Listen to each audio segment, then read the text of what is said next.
This year, obviously, a trip to DC was not on the cards. So instead, we've had the fantastic opportunity to bring DC to all of you. And this is maybe a good time for me just to thank our fantastic host of speakers today. So we have Sam Kwan, who's Senior Director for Energy at the Millennium Challenge Corporation. We've got Dia Martin, Managing Director at US International Development Finance Corporation. We're very honored to have Natasha Marzolf, who is Principal Energy Specialist at the Inter-American Development Bank. And we're delighted, last but not least, to have our own Duke alum, Alicia Pinto, MPP 2016, who's an energy specialist at the World Bank today. And I'm going to turn it over to them to give their introductions. So Sam, are you okay with going first? So thank you for this opportunity. I had a great time last time I met some of your colleagues last year, I think, or 2 years ago. What I thought I would share is maybe 3 things. So first, let me share a little bit about what my day-to-day is like so that you have a sense of work at MCC. And then a little bit about MCC and my team, the energy team. After all, this is a career panel. So I think that'd be instructive for you. And then I think I'll take a look at maybe my own career and how I ended up here I am today. And I hope those things are useful for you. So MCC is a US government agency, despite the term corporation at the end. And it's taxpayer funded. And the head of our agency is a CEO, who is a deputy secretary equivalent, so needs to be confirmed by the Senate. And then the chair of our board is state. And then vice chair would be treasury. Then we have USTR, we have our own CEO, and a USAID administrator are our public board members. And then we have a couple of private sector members from one side of the aisle and a couple from the other. So it's a public-private board. Having said that, my team, right now we're managing around $2 billion worth of energy projects, but we were intended to rely on the government that we work with to handle the bulk of actual implementation of the project. So as a result, it's a very small agency from the perspective of US government agencies. We have about 300 people. Energy team has about 8 of us. We're trying to add 1 more. And here's the makeup. I am actually a lawyer by training, and I'll get into my own career a little bit later. But we have a couple of senior operation advisors who are both graduates of Bank of America project finance divisions. We have bankers who understand how the money moves in infrastructure space. And they've been doing this for over 40 years of their career. And then we have 3 directors. And let's see, one of them is a civil engineering, used to work at the New Jersey PUC a little bit as a regulatory person, and was a Peace Corps member. Another person went to the SAIS Energy and Policy Program, has an environmental background, and is working on our energy matters, takes some of the lead on our sustainability issues. Another director has worked with Bonneville Power Association, has an economics background and energy background and regulatory background, and intimately familiar with power systems, was at the Department of Energy. We have an associate director with an electrical engineering degree and an MBA, and used to manage a utility in West Africa. And then we have a contractor. It's a special type of contractor called personal services contractor. And she is civil engineer. So you see kind of the variety of skill sets that we've got. And my day-to-day is really all over the place. Now that I manage the whole team, let me take a quick example. Today, I had to talk to our Nepal team. Nepal, and we have a big agreement in place for a massive power program. But the Nepali politics is very complicated and it's stuck. So we are discussing, Nepali Supreme Court said something about what they can and cannot do, what the prime minister can and cannot do. So we had to strategize and what's our posture? When can we start our program? Is this going to happen? And then I had to jump to providing a portfolio review of all our energy programs because our new vice president, who's a political appointee, wanted to know what's going on. And this is related to energy and climate change portfolio that I had to pull together with our team's help, because NSC wanted to know what's going on, because climate change is a major objective. And then I had to jump to try to figure out whether we can pay for internal house wiring in Ghana, because we have a stance that we don't try to subsidize private goods. So there was some intense discussion on what we should do as we're connecting these small businesses to power. Do we pay for their internal house wiring or do we not? And if we don't, how can we help? So that gives you a sense of my day-to-day. And finally, my own career background. I immigrated to the US about 30 years ago. I was a teenager from South Korea and went to college, studied finance and public policy. There was a class taught by a World Bank person on East Asian economic miracle and got me interested. And a lot of my friends were either going to investment banking or management consulting. And that was what I was going to do. But I thought after public policy, well, this law thing sounds very interesting. I'd love to be doing something that the World Bank did with this professor, what this professor did. So I applied to law schools. And then I went to Georgetown for law and immediately got connected to this field called project finance, which is putting money together to build infrastructure in developing countries. So I ended up going to a law firm in DC, whose clients included, OPIC, now called DFC, US Exim Bank, IFC, the World Bank, a lot of these development finance institutions, and of course, a lot of private sector, people who are developing projects. So this was mostly in power sector. So you had what's called IPP, or independent power producers, and then commercial banks that are willing to lend to these projects. So my first project was a coal-fired, barge-mounted power plant off the coast of Bangladesh. That was my first project that I started learning. And the privatization of a cogen facility in Korea. Then MCC got created and I jumped ship. I was assistant general counsel at MCC in 2005, was working at MCC for a few years. And then once we set up everything and kind of figured out how to do MCC stuff, my old firm called back and said, hey, you want to come back? We're doing a lot of work in Asia and especially in renewables. So I went back to the law firm, the same firm, and then gave it a go, a lot of renewable work. The most fascinating work actually was doing the LNG export project. That was the first US LNG export project called Sabine Pass to non-FTA countries. And then after a few years of that and doing a lot of solar work, ended up back at MCC with the guidance of some of my colleagues who said, you know what, there's this new thing called Power Africa. MCC is supposed to interface with that. We don't have a lot of deal experience. You do. You want to come back, but not as a lawyer, but as an energy team member. So I came and here I am. Now I'm managing the energy team at MCC. So hopefully that gives you a bit of an idea of my career trajectory. I'll stop there.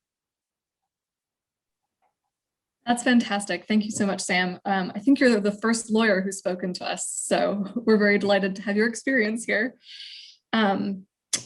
Next up, I think it's Dia. Dia, are you good to speak to us next? Yes, I am. And thank you, Victoria. And also thank you, Sam, for your overview. It's really great to hear about your background. So I work at the United States International Development Finance Corporation. We are also a US government agency, and we're a development finance institution. What does that mean? It means that we finance projects for development globally. And this is across Asia, Southeast Asia, Eastern Europe, Sub-Saharan Africa, and Latin America. I believe we're operational in over 100 countries. We have different departments that kind of showcase the different roles that we play. So we have an investment funds department that works specifically with investment funds, and this is very diverse. It could be a climate or energy focused fund, but it could be healthcare, generalists, and the like. These are typically larger private equity funds. We have a structured finance department that does a lot of the work that Sam mentioned, where they work on power projects and project finance. And then we have the department I'm in, which is the Office of Development Credit. And I work on the social enterprise finance team. I'm a managing director on that team. And I think I'm different from the panelists today and most of the panelists that you'll speak to in that I'm a generalist. I don't focus on energy. I have a very diverse portfolio, and the overriding theme for all of my projects is that they have a social impact. So I'm purely focused on impact investing. And in that role, I've been able to work on some energy projects, actually lead a project within the Power Africa framework that looks at renewable energy. And I would say at the DFC, we have just some general facts, we have about a $30 billion portfolio at this time. We do 2 to 3 billion of new projects a year. And we have, within the structured finance team, we have individuals that are focused on energy, but we also, in a lot of ways, have a very kind of wide focus for most individuals. Most individuals are generalists, so you might do a couple energy deals, but you might also do a couple of financial institution deals as well. And I just want to put a plug in for internship opportunities at the DFC. Now is the time. We're very actively searching for interns, and I'd be happy to navigate that process if anyone's interested. If you're interested specifically in energy, I can put you in the right direction, but also from a generalist perspective, I could put you in the right direction as well. So as a managing director, there are 3 on our team, and there's also, I would say at this point, 16 individuals on our team with 3 managing directors. And what we do is we work together on deals. So often there will be a director and myself working on a transaction or originating a project, a financing project. And that leads into the day-to-day, which is very different, which is one of the things I enjoy about my position. I love the diversity of working as an investment officer. So on any given day, I guess I will follow Sam's lead and go over my day-to-day. The morning started out really great. We actually have a team book club. So we went over one of our books. We do this almost every other month. So we had a really good discussion and debated the merits of impact and different ways to value impact. Immediately following that, I actually had to review a screening memo. And this is one of the first memos that we do for all of our projects to determine if we have the go-ahead to move into due diligence. And often this is something that our interns play a large role in, is preparing the screening memo and then presenting that. So after I went over the screening memo and provided comments, the next thing I did today is I'm working on a transaction that's very different. It's not an energy deal. It's a development impact bond for employment. I worked on the term sheet negotiations for that. And then following that, I talked with some colleagues that I am working with on transactions about the deals that they're working on and where they are on those transactions. And then finally, a large part of our job, as well as negotiating with clients, looking at term sheets, executing deals, are the financial analysis. And so I spent a bit of the day doing financial analysis and reviewing a model for another transaction. And what I'd love to say is there's always that diversity and experiences and the type of work that we do, which is really exciting. And pre-COVID, one of the more exciting parts of it is that we actually travel to see every deal that we finance. So it's really exciting to actually be able to go to the country, go to the market and see our project in action. And then I would say one of the most exciting deals I worked on is a company called Greenlight Planet.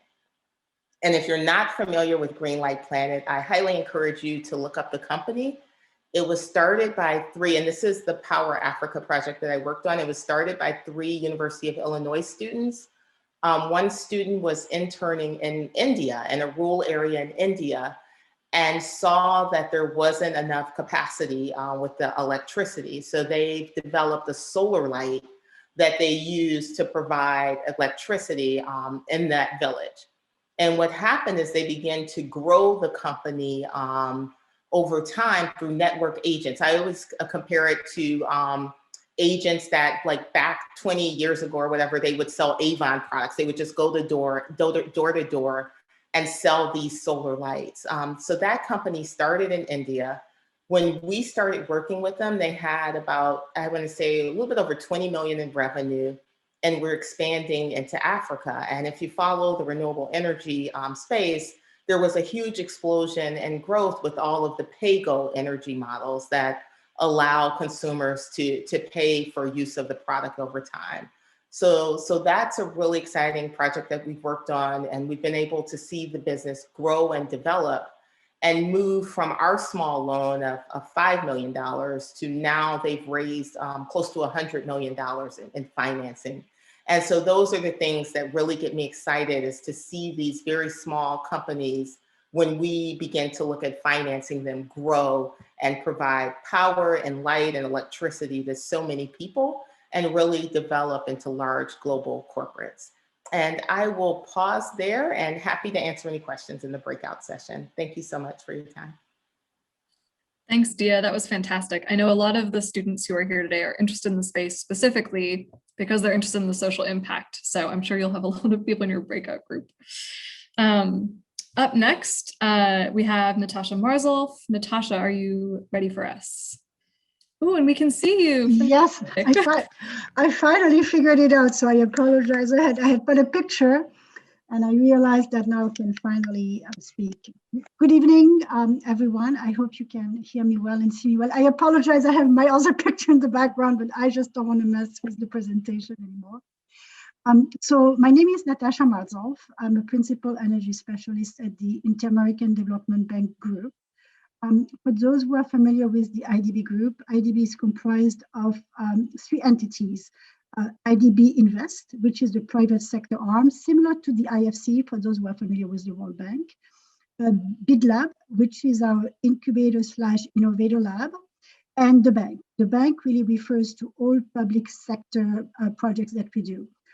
We do technical assistance, we do loans, and in the last 10 years, we have developed a lot of knowledge that we call expertise.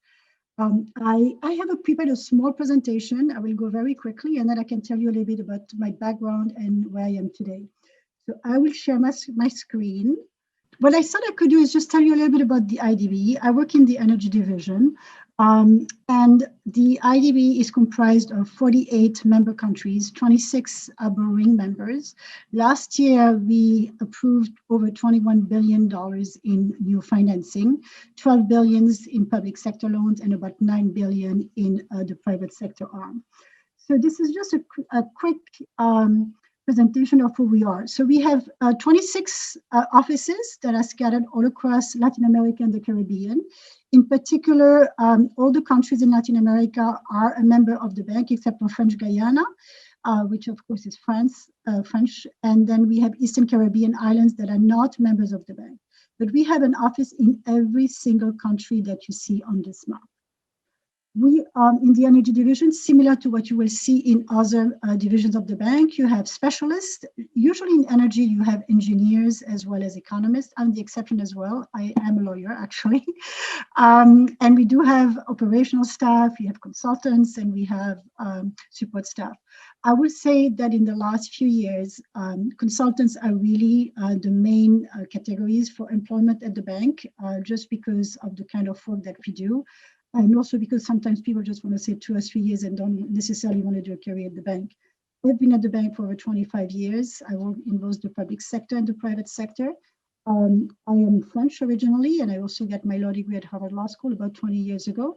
And I've worked really in development for the past 25 years. I studied as a young professional with the bank back in '96, and I've been with the bank all this time. So who we are and what we do. So this just gives you a very quick snapshot of the energy portfolio that we have. In particular, in the last few years, we have received what we call a green mandate, whereby all our projects are projects that have to have the priority of green energy, sustainable energy. We do not finance oil, we do not finance coal. This is also the case for the private sector of the bank. It's mostly renewable, and we are starting now to look into a new energy carrier, which is green hydrogen, that you might have heard of, which is a very, very interesting, I think, technology for the future. So as you can see, the dark blue and the light blue, which is about 50% more or less, represent our projects. Our traditional projects in the bank have been mostly infrastructure projects, thus the importance to have people who are usually engineers. But we've been moving more and more towards people who have also other kind of knowledge. It could be people who have a science background, a policy background. We do a lot of work that is also related to what we call reforms. Also, this kind of word is not always very much appreciated in the region. When I say reform, we basically have countries also switch and enable the regulatory framework to become more, market friendly, to incite more for private sector investment, and also to kind of mitigate risk that private sector would have investing in energy sector in those countries. So very quickly, we have a guiding document called the sectorial framework document that has 4 pillars. The first one is access. I'm sure for access, you're all familiar that Latin America and the Caribbean has 97% access in the region. So it is not like other countries such as in Africa, for example, where the access is still really a challenge. The 3% remaining in Latin America really has to do with what we call the last mile, if you're familiar with it, whereby the areas that still are not connected are those isolated and rural areas, whereby the actual cost of connecting those communities are very high because it really doesn't make any financial sense for private sector companies sometimes to even go there. So we have been really focusing on that 3%, providing either microgrid or mini-grid financing. There's a larger problem that we don't talk so much in terms of energy, which is cooking, clean cooking. We have about 85 million people who still use charcoal, right, to cook. Needless to say, this can be an issue for health, with pollution, and of course, it can also decrease substantially the life longevity. Sustainability, this is the second guiding principle. Sustainability, in a nutshell, is really financing projects in energy that truly have their own indigenous kind of resources. Solar, wind, geothermal, those are really kind of the technologies we are looking into. Natural gas is wonderful to be able to have backup power, so we use them to be able to complete and compensate for renewable energy generation. Security, the next slide will show you very quickly. Look at the Mexico and Brazil increased demand. As you can see, in Brazil, we project to have in the next 10 years by 2030, 80% increase. So what does that mean? That means you need to invest in the energy sector. You need to invest into financing the infrastructure. You need to be able to put together public-private partnerships, right, to make the proposal for infrastructure interesting. Same for Mexico, and these are just very preliminary and conservative assumptions. So I'm going very quickly. This is just what I explained. The importance of security also means having electricity 24/7, not just 2 or 3 hours a day. And sometimes how you measure electricity access is not just the actual physical connection, but also can be related to how is the quality of the network. Governance, very, very important. This is where policymakers come in. Governance is key. We know that we just published a book called The Development in the Americas 2020. I highly recommend it. It's on a website, which basically portrays what is the future of the sector in Latin America and the Caribbean. One of the key aspects we are looking at is how do we enhance, regulatory framework? How do we make sure that services are not only accessible, but they're also affordable? For example, in Chile, which is a country that is a country where you have a majority of private sector actors in the energy sector, is a country that has a very high electricity rate for the region.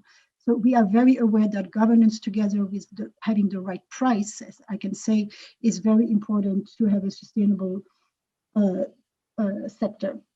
Knowledge, this is the last part. Knowledge has really become very important for the bank. All our information on our website is public and available freely. We have also just launched what we call the Energy Hub, which is a hub that is really intending to become the data visualization center where we have partners such as the International Energy Agency, Sustainable Energy for All, IRENA, OLADE, and other agencies where we are basically working on a partnership to showcase their data, and then through different indicators, we can show you, for example, how the energy sector is developing in Latin America and the Caribbean. Key initiatives, beyond just projects, we also are very proud to work in regional integration. In Latin America, we have at least 5. We have the Caribbean, Central America, Southern Cone, as well as what we call the Andean region, which is Colombia, Mexico, Ecuador, and Peru. Gender has become a key topic. In the last 2 years, we have really increased our call for gender actions in particular. For example, we are helping countries first, for example, just put gender on the map, right? Just telling them, look, gender and diversity is key. If you want to have a sustainable sector, if you want to promote inclusion, you need to reduce the gap between men and women, but also diversity. So this has really become very important. Today, all of the projects that go to our board need to have a gender and or diversity component. And it can go from having a policy where you have a ministry that is going to look into how can we increase more diversity and more inclusion and close the gender gap, to having, for example, measures that governments will take where they will put, for example, quotas to have, for example, women trained, or to offer certain programs in universities to have more women in STEM. We did a very, very nice video, which is called in Spanish, Yo quiero ser ingeniería, which means I want to be an engineer, where you have small little girls who really talk about the fact that they want to become engineer, and it's kind of breaking the mold and kind of the image of this just being mostly a masculine sector. Innovation, that's the last part, which I think is very important. We know innovation is not always very easy. As a development bank, we are quite risk adverse usually for innovation, but really trying to move forward in that aspect. So we are looking, for example, as new technologies such as green hydrogen. We are also looking at fuel cells. And then we are also looking, of course, into helping countries develop some of their innovation, either policies or technologies that help them to kind of be able to move forward. So this is it on my end for the actual presentation of what we do.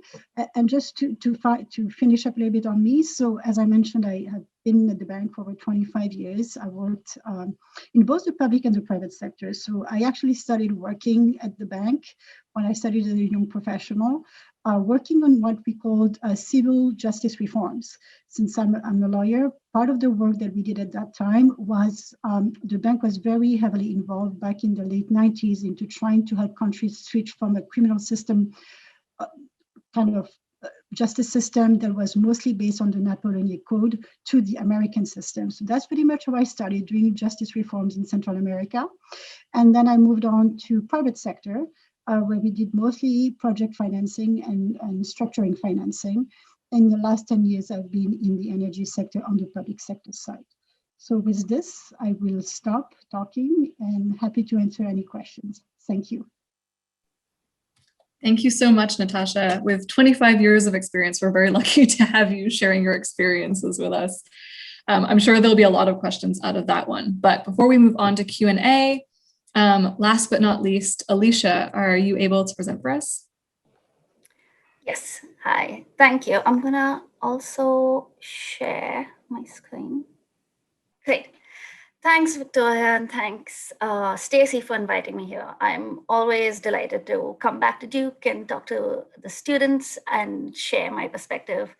And it's great to be at this Duke Energy Initiative as well. It's my first time participating, so it's a good opportunity to also meet other young, aspiring energy sector future policy or other sector specialists. So I am an energy specialist within the Energy Sector Management Assistance Program, which is one unit of the World Bank. And I started here in 2016 after I graduated from the Sanford School of Public Policy. My focus there was on energy and environmental policy. I was really interested in energy access, and so it was a very great, very easy and opportune shift to working on energy access within the World Bank. I started out for the first 3 years as a consultant, a short-term consultant, working on these large household surveys. They call the multi-tier framework household surveys. I conducted 2 of them in Nepal and Liberia, which were looking at energy access at the household level, but also studying access for mini-grid operators, access for enterprises, And it was very interesting because I got to go through the whole process of gathering the data, doing the analysis, writing up reports, and presenting it to the government and teams within the World Bank. And now I'm currently working as an energy specialist on the Clean Cooking Fund, which is newly launched fund within SMAP. And it focuses on accelerating access to clean cooking. And the World Bank and SMAP in particular we're one of the custodians for Sustainable Development Goal 7, which is access to energy. And so what I wanted to do, and I'm very happy that Natasha went before me, is take you through what SMAP is within the World Bank framework, and kind of then walk you through what the Clean Cooking Fund is, and then I'll talk about my role within the Clean Cooking Fund and what I do on a daily basis. And I won't really go very in depth into the World Bank because I feel like a lot of these concepts were covered, or maybe you know about it, but just very briefly, I want to talk about where SMAP fits within the World Bank. So say the World Bank has goals, or there are goals, SDG 7 goals, and each country decides what their outcome is for 2030. And the country government maybe has some outcomes, the private sector has outcomes, but the World Bank, along with the country government, decides what are they trying to achieve. And the World Bank finances projects, and there are different financial instruments that are used. So for example, you can see in the third tier on this chart, and sorry, it's like a bit of a not so fun chart, but bear with me. There are different kind of financial instruments, and we can go into that later, but these are different financial instruments that the World Bank uses to provide project financing to country governments. And so where does SMAP fit in? So SMAP provides analytical services and advisory. It helps develop projects to finance governments. It works on policy dialogue between different development partners, bilateral donors with the country clients, the governments we work with. And then it also has its convening power. So for example, we are one of the, we're working on the high-level dialogue for energy, which is coming up in September this year at the UN. So given that structure, let me just walk you through a little bit what that means. So for example, if there's in Cameroon, 40% of the people don't have access to electricity, or there's a share of the population that doesn't have access to clean cooking, that's the higher level outcome. With the government, together with the World Bank, decides on a set of different projects that it needs financing for. So maybe over a period of 10 to 15 years, they want to have a project that supports a regulatory environment. It might support a new generation project on hydropower. There might be also with it, say, some capacity building or technical assistance, as we call it. And that's where the World Bank, the SMAP within the World Bank fits in. It provides financing to help with capacity building, help with preparing the project before the project is financed. Okay, so one last complicated chart before we move into what I do or what my project is about. So we'll start on the left and talking about where the Energy Sector Management Assistance Program fits in.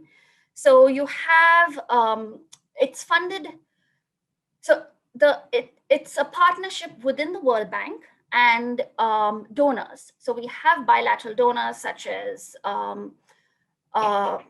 the Netherlands, Norway, Denmark. They've all provided financing, sometimes specific financing for certain projects, but other general financing for SMAP's targets and business plan that it's put forward.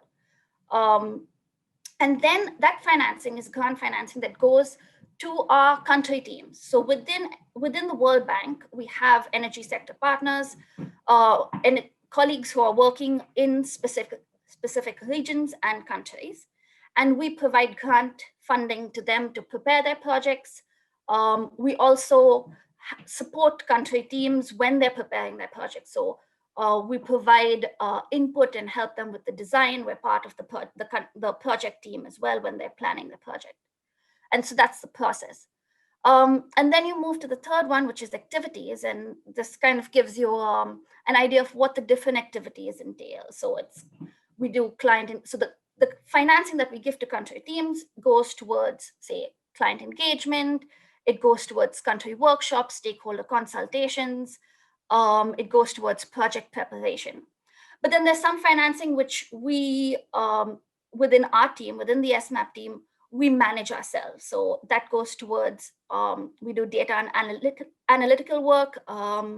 We have different kinds of knowledge products. Given our vast or global outlook, we try and come up with reports that kind of take stock of what's happening around the world in a particular sector. So for example, last September, my team launched the State of Access to Modern Energy Cooking Services report, which is a report that comes out every 2 years. And it kind of goes over what happened at the demand level, the supply level, what are international partners doing, what are governments doing, what do we need to look at for the future. And then in the second to last segment, you have the outputs. And these are different, this is what exactly that output is. It could be a roadmap for the government. It could be a pre-feasibility study. It could be some survey results. And these are directed at the governments of different countries. It's directed maybe it'll be useful for the private sector or development partners. And finally, it translates into the results that we try and show as SMAP. So coming to what I'm a part of, it's the Clean Cooking Fund. So we launched it at the UN Climate Summit in 2019. And it's a $500 million fund that is meant to catalyze and accelerate access towards clean cooking. So the idea is that we're leveraging investments from the World Bank by providing grant funding through the Clean Cooking Fund. We're trying to catalyze innovation and different businesses, technologies, as well as link incentive payments with verified results at the output, outcome, and impact level. So clean cooking is an issue. It's not only an energy issue, it's a health issue, it's a gender issue, and it's a climate issue. And it's really crucial, especially today when we're looking at the health impacts with COVID-19. You see people are more vulnerable because of household air pollution. But also when you're thinking about the future of climate change and deforestation and people using traditional fuels and stoves to cook. So how does it actually work, or how are we organized? A majority of the financing goes towards, well, there are two pillars, and the majority of the financing goes towards pillar one, where we work with country project teams, supporting them through results-based financing, and as well as technical assistance, so that we create like an enabling environment, which is basically looking at how the entire system needs to be addressed so that we can achieve the goal of clean cooking in a particular country. And then we also have some grants that teams can apply for to prepare their projects. So if they need some studies, they need assessments, and they need to understand what the market is like, they can apply for grants, and that will help them before they prepare a project in a country. And then on the second pillar is I work on knowledge innovation and policy coordination. So basically, the knowledge products we come out with, we're trying to have an innovation fund and work with different partners. So that's a lot of information, and that's a bit of an overview, but I've spoken to students in the past, and I feel like also when I was a student, I really didn't know where SMAP or some of these smaller things within the World Bank, how it all worked and how it all fitted together. And I thought it would be a good way to just kind of step back and say, okay, what does it mean? Like, what do all these acronyms mean? So on a day-to-day basis, I work on two different things. One is the overall setting up of this fund, the Clean Cooking Fund, because it's relatively new, so we're still fundraising. So we still talk to donors and talk to different development partners about fundraising. But we also have projects. So for example, in September last year, we had our first project in Rwanda that was approved by the World Bank Board. So it was 10 million that was allocated from the World Bank budget, and then $10 million that we co-financed, our project co-financed. And it has a results-based financing facility that I'm in the process of helping the government, supporting the government in setting up. So the project, it was financing this results-based financing facility and also provided technical assistance and capacity building to the country. So there are similar projects that we're working in different countries, and I'm a part of some of those country programs supporting the teams that help the government prepare these projects. So working in Rwanda, in Mozambique, in Myanmar. And then along with that, we have the knowledge pillar, or pillar 2, where we try and take stock of what data do we have, what is needed for the sector to move forward, what are the long-term planning tools that we need. So we're trying to develop, for example, I mentioned one of the reports that I helped develop last year. Some of the outputs from there are data points, and we work with some of my colleagues who set up an energy data website, which is a hub for data. So we try and make all our data public, but also put it in a way that's easy to access, user-friendly, but also helps governments and different stakeholders use it. And then the last part is working on policy coordination. So working with partners like the Clean Cooking Alliance, the WHO, the World Health Organization, different bodies within the UN, discussing energy access policy, discussing say COP26, the upcoming COP. How do we work together to see that at a global level, at a regional level, and at a national level, we're coordinating and we're trying to push forward this agenda on clean cooking. So I'll stop there and happy to answer any more questions later. That's fantastic. Thank you so much, Alicia. I completely agree. I think that it's helpful to find out where exactly ESMAP sits in the World Bank. And so honestly, all of you giving such fantastic overviews of the organizations you work for, it's very beneficial for the students.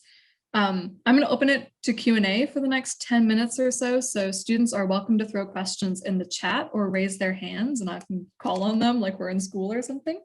But oh, we've already got a question in the chat. All right.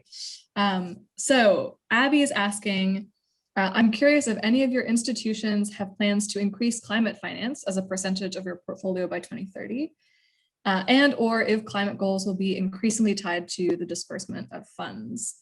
Does anyone want to take that question on?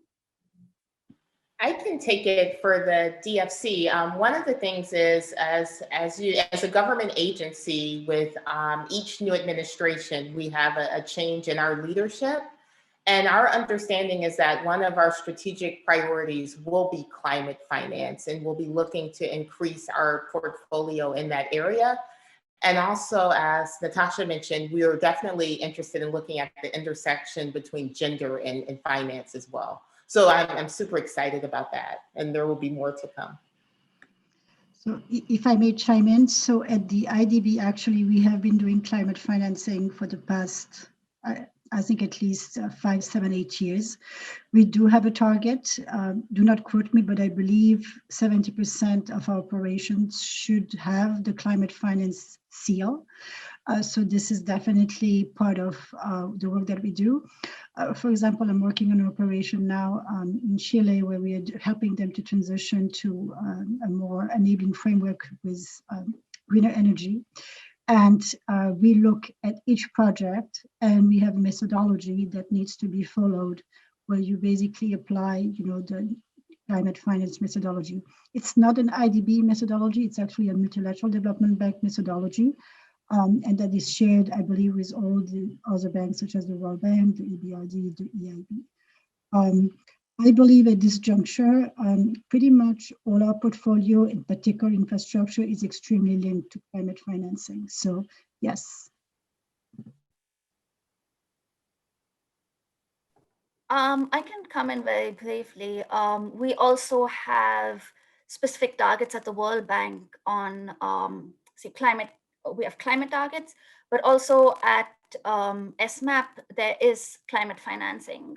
And for one of what we're trying to do with the Clean Cooking Fund is also leverage some of the climate financing that's available, because like a project with clean cooking, especially moving households from traditional stoves to improved or clean stoves, generates a lot of climate benefits.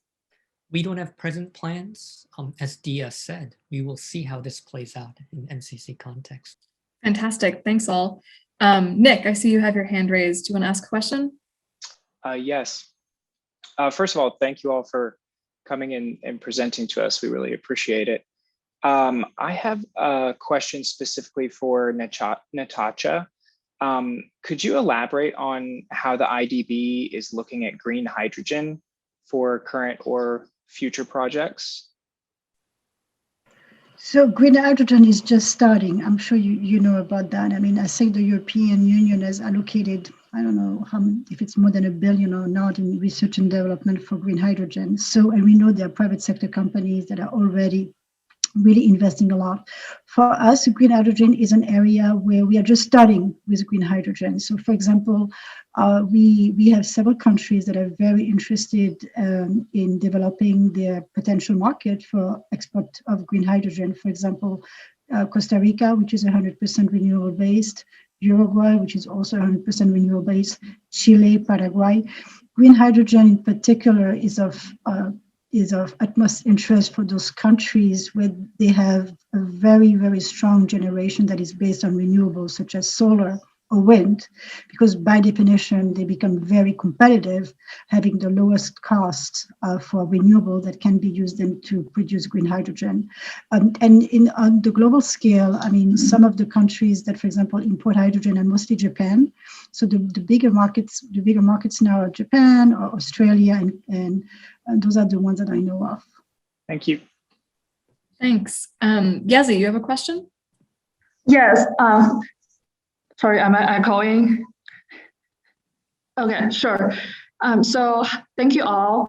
And I just have a question about, in terms of the disbursement of the funds, I'm wondering, do you guys have any mechanisms or methods or KPIs and you could ensure the real disbursement to the end customers or the last mile customers, especially in the rural areas? Because I felt it's kind of difficult to make sure the funds are really reaching people in those last mile areas. Great question. Go ahead. I'll share a little bit. I don't think disbursement is the right metric for MCC. We disperse our funding to the government, who then spends it by paying for services, whether it's construction of, say, a transmission line and a distribution line, to take that electricity to that rural customer. So that's how we would approach it. Now, to get at your question more directly, how do we ensure that people in rural areas get power, for example? At MCC, we engage in something called economic rate of return analysis. And it's how it works out. If we go to a village that is only 1,000 people, but it's going to cost us many millions of dollars to extend the line, then the economic return isn't there. So we would work with the government to see if there's a different approach where it's cheaper, but still get them power.